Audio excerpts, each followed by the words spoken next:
हा अनुभव मला पहिला नाही आहे. ह्या 22-23 वर्षापूर्वी हरदेव बाबाजी ते पहिल्यांदा आलेली आहे सांगलीमध्ये. त्यावेळेला आमची इन्स्टिट्यूट जी आहे अंबाबाई तालीम संस्थेची, तिथं कार्यक्रम झालेला होता सत्संगाचा. खूप मान्यवर आले. त्यावेळेपासून काय मोह माया अहंकार ईर्षा भय हे सगळं सोडा. त्यांचं ते अजून माझ्या स्मरणात आहे. म्हणजे हे जे विकार काय आहेत आणि विचार काय आहेत, हे खरं मार्गदर्शन काय असतं हे निरंकारी समूहाकडनं सगळीकडे सांगितलं जातं. म्हणजे सत्याची कास धरा म्हणजे सत्संग ना, हे त्यांनी सांगितलंय आणि तीच परंपरा हे चालवत आणली. मला वाटतं नाथ आत्ताच्या माता मुलगी त्यावेळेला हे एवढं नव्हतं, पण माताजी यांच्या आलेल्या होत्या.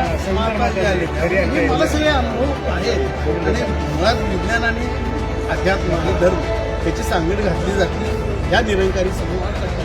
त्याचं मला कौतुक आहे.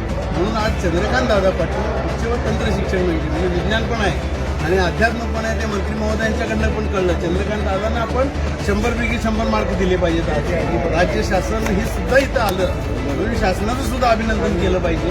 हे फार महत्त्वाचं आहे. या ठिकाणी सगळ्यांना मनापासून शुभेच्छा. तुम्ही सुद्धा इथं टच आहे तुम्हाला अध्यात्माचं असंच म्हणावं लागेल, कारण ही शिदुरी आपल्याला शेवटपर्यंत काम आली. धन्यवाद. आज हे आमचे विश्वासराव आरोटे सर चिटणीस आहेत आणि ते डॉक्टर आहेत स्वतः.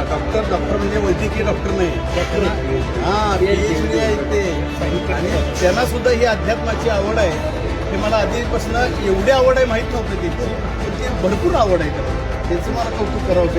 विश्वासराव म्हणजे डॉक्टर विश्वासराव आरोग्यांचं नवनाथ आमचा जाधव कुठे आहे तो, ही सगळी मला सोडत नाही.